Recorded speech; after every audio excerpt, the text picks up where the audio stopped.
नमस्कार फ्रेंड्स, आप देख रहे हैं यस के अर्थ चैनल और मैं हूं सुरेश कुमार कुशवाहा। फ्रेंड्स, पिछले 2 दशकों में हमने बीहड़ जंगलों में घूम घूम कर धरती से लुप्त हो रहे वन्य प्राणियों पर न सिर्फ सैकड़ों लेख लिखे बल्कि उन्हें देश विदेश की कई जानी मानी पत्र पत्रिकाओं में भी प्रकाशित करवाए।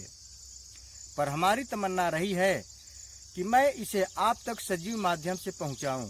इसके लिए मैंने चुना वर्तमान का सबसे सस्ता व सुलभ संचार माध्यम यूट्यूब को। तो आइए आप भी हमारे इस चैनल को सब्सक्राइब कर इन अनोखे अभियानों पर। और आज का हमारा यह अभियान है चांद खमरिया ब्लैक बग यानी कृष्ण मृग पर। चांद खमरिया काला हिरण संरक्षित वन क्षेत्र उत्तर प्रदेश के प्रयागराज जनपद के सुदूर दक्षिणांचल में लगभग 50-55 किलोमीटर की दूरी पर मेजा रेंज में स्थित गांव चांद खमरिया महुली कला और मेजा वन प्रभाग की जमीन पर लगभग 126 हेक्टेयर भूमि पर स्थापित है, जो एक बेहद पथरीला व बंजर इलाका है। यहाँ गर्मियों में तापमान 48 डिग्री सेंटीग्रेड के आसपास रहता है। यहाँ मौजूद पथरीला भाग जीवन विहीन एवं बंजर लग सकता है, लेकिन यहाँ भी जीवन है जो खुद को उपबंजर परिस्थितियों, बढ़े तापमान और नमी की कमी के हिसाब से अपने आप को परिवर्तित कर लिया है। यहाँ पलाश, बैर बरारी जैसे सैकड़ों पेड़ पौधों व जीव जंतुओं की कई दुर्लभ प्रजातियाँ मौजूद हैं। उन्हीं में से एक हैं ये काले हिरण यानी ब्लैक बक।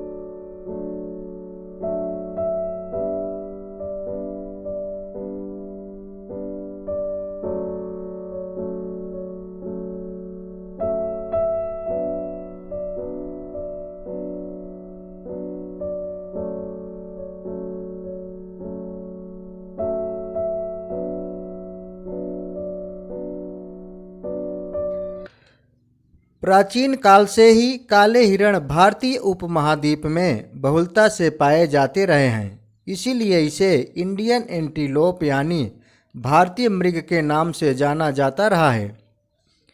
काले हिरण संघकार्डेटा के वर्ग मैमेलिया के वंश एंटीलोप का एक खूबसूरत सदस्य है और इनका वैज्ञानिक नाम एंटीलोप सर्विकापरा है।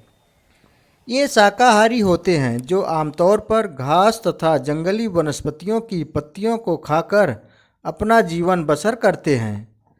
यह मुख्य रूप से दिनचर एंटीलोप हैं जो दिन के समय सक्रिय रहते हैं।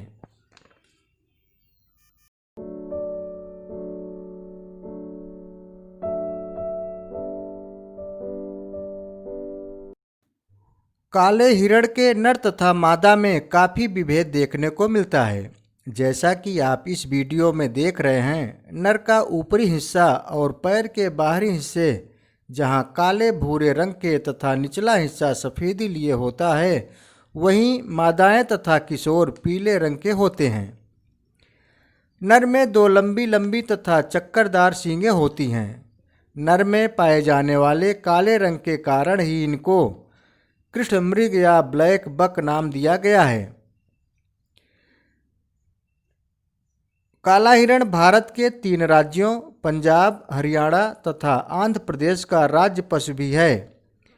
यह मृग मानव बस्तियों, माल मवेशियों के नज़दीक भी रहने की कोशिश करता है। यह भारत के अलावा नेपाल और पाकिस्तान में भी पाए जाते हैं, जबकि बांग्लादेश से पूरी तरह से समाप्त हो चुके हैं।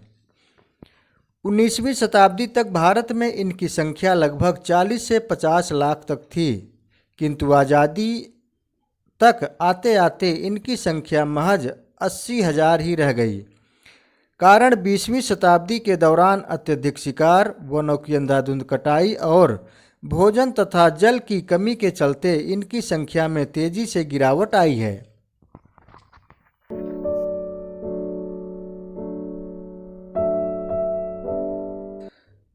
भारत में 1972 के वन्य जीव संरक्षण अधिनियम की अनुसूची 1 के तहत काला हिरण का शिकार पूर्ण रूपेण प्रतिबंधित कर दिया गया है।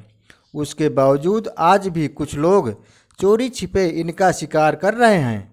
इनका शिकार सबसे ज़्यादा मांस, सींग व इनकी खाल के लिए किया जाता है, जो इनकी कमी का प्रमुख कारण है।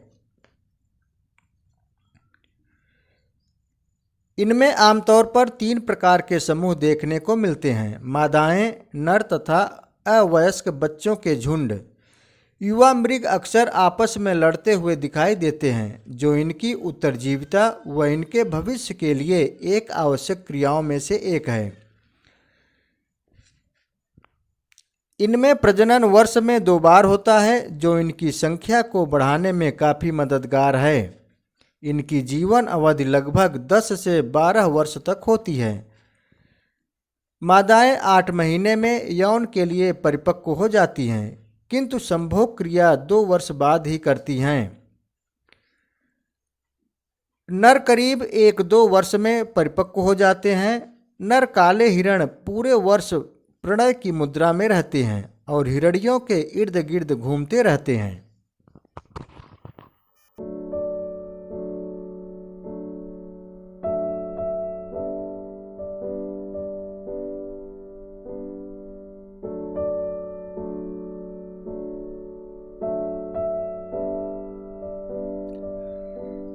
हिंदू धर्म में काले हिरणों का बहुत महत्व है। पौराणिक मान्यता के अनुसार काले हिरण भगवान श्री कृष्ण के रथ को खींचते थे। साथ ही काले हिरणों को वायु, सोम तथा चंद्र का वाहन भी माना जाता है। पुरावशेषों से पता चला है कि इनका संबंध सिंधु घाटी सभ्यता से भी रहा है।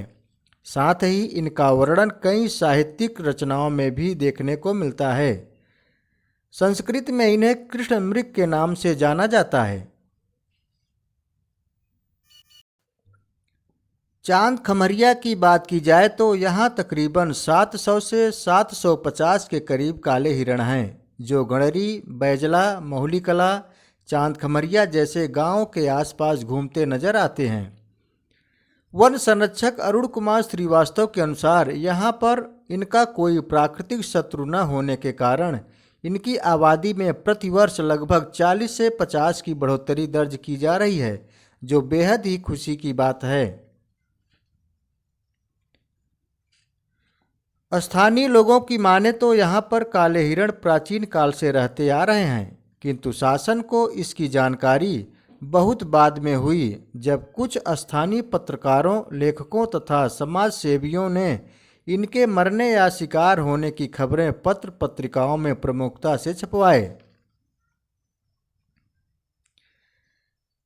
चांद खमरिया को अभी हाल ही में उत्तर प्रदेश सरकार ने वन्य जीव संरक्षण अधिनियम 1972 के अधीन प्राप्त शक्तियों का प्रयोग करते हुए चांद खमरिया कृष्णमृग आरक्षित संरक्षण क्षेत्र के रूप में घोषित किया तथा साथ ही ढेर सारा फंड आदि मुहैया कराकर यहाँ पर हिरणों की सुविधा के लिए न सिर्फ अनेकों कच्चे पक्के तालाब बनवाए, बल्कि पर्यटन को बढ़ावा देने के लिए अनेक सड़कें तथा वॉच टावर का निर्माण करवाया है। माना जा रहा है कि इससे जहां एक ओर काले हिरण का संरक्षण हो सकेगा, वहीं दूसरी ओर पर्यटकों को लुभाने में भी मदद मिलेगी। पर यह इतना आसान भी नहीं है। यहाँ पर आज भी अनेक ऐसी चुनौतियाँ हैं जो हिरणों के सकुशल संरक्षण के राह में रोड़ा है। कृष्णमृग संरक्षित वन क्षेत्र में भारी तादाद में माल मवेशियों का आना, पलाश के बड़े वृक्षों की अवैध कटाई तथा मानव जनसंख्या विस्फोट के चलते वन क्षेत्र में भारी मात्रा में आवासीय भवनों का निर्माण हिरणों की स्वच्छंद जिंदगी जीने में सबसे बड़ा रोड़ा है। साथ ही चरवाहों के साथ आए हुए कुत्तों से भी इनकी जान का खतरा बना रहता है। टोली बनाकर कुत्ते जंगल में हिरणों को इधर उधर दौड़ाते रहते हैं। ऐसे में अपरिपक्व तथा शारीरिक रूप से कमजोर मृग उनका शिकार हो अपनी जान गंवा बैठते हैं, जिस पर विशेष ध्यान देने की जरूरत है।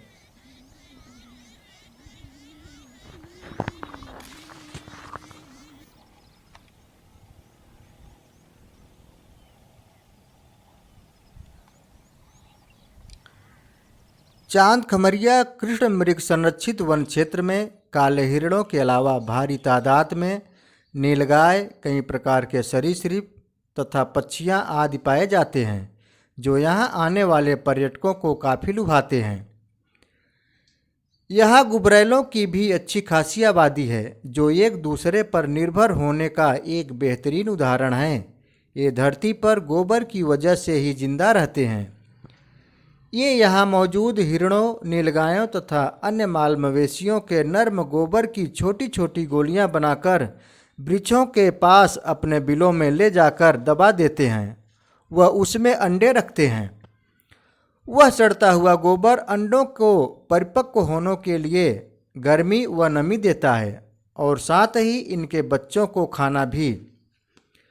गुबरैलों द्वारा गोबर की उन गोलियों से पौधों की जड़ों को भी पोषण प्राप्त होता है, जिसकी वजह से उनकी वृद्धि तेजी से होती है। फिर उन्हें नीलगाय तथा हिरण खाते हैं, जिंदा रहने के लिए, अपने अस्तित्व को बचाने के लिए। अच्छा, यहाँ पर हिरणों बीच बीच में हम पेपर वगैरह में देखते रहते हैं, पढ़ते रहते हैं कि हिरणों की मरने की खबरें आती हैं कि ये क्या है हिरण?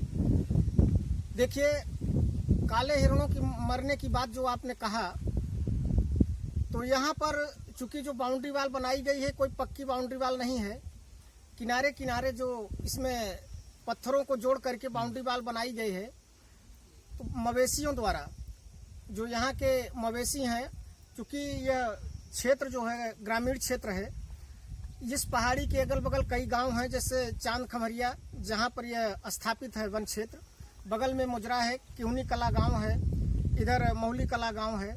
इधर ग्रामीण क्षेत्र के जो पशु हैं, गोवंश हैं, वो आकर के खुले रूप में इस वन क्षेत्र में घुस आते हैं। तो जो उनका घास है, जो उनका चारा है, मुख्य आहार है काले हिरणों का, उसको खुद चर लेते हैं पशु, जिससे उनके सामने जो है एक संकट सा दिखाई पड़ता है। उनके लिए कहीं चारा नहीं बचता है, तो कभी कभार तो चारे के अभाव में ही दम तोड़ देते हैं।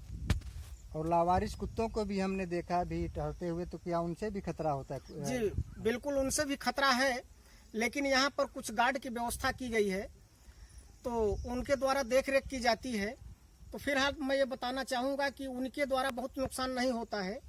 अब ये है कि जानवर हैं, चूँकि बेजुबान पशु हैं, अब उनको कौन सी तकलीफ है, उनके ऊपर कौन सा कष्ट आता है, उसकी जानकारी हो नहीं पाती। जब वो कहीं गिर जाते हैं, तड़पते हुए दिखाई पड़ते हैं, तो जो यहाँ के रखवाले हैं, जो यहाँ की देख रेख करते हैं, उनके द्वारा अपने उच्च अधिकारियों को फ़ोन करके अवगत कराना पड़ता है। वहाँ से डॉक्टर आते हैं, देखते हैं, अगर बचाने लायक है तो बचा लेते हैं, और मरने लायक है तो मर ही जाएगा, उसको तो कोई बचा नहीं पाएगा। तो जब वो मर जाते हैं तो उनका जो भी सरकारी काम है उस अपने हिसाब से, अपने तरीके से उनका पोस्टमार्टम करा करके उनको दफना दिया जाता है। ठीक, बहुत बहुत धन्यवाद आपका।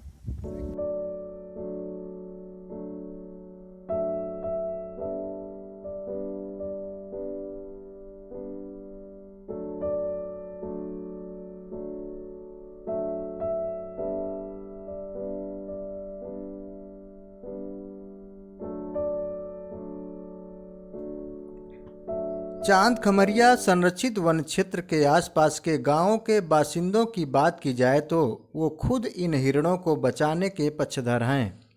उनका भारतीय संस्कृति तथा लोक कलाओं में गहरी रुचि है। आज अगर यहाँ काले हिरण जिंदा बचे हैं तो उन्हीं की बदौलत।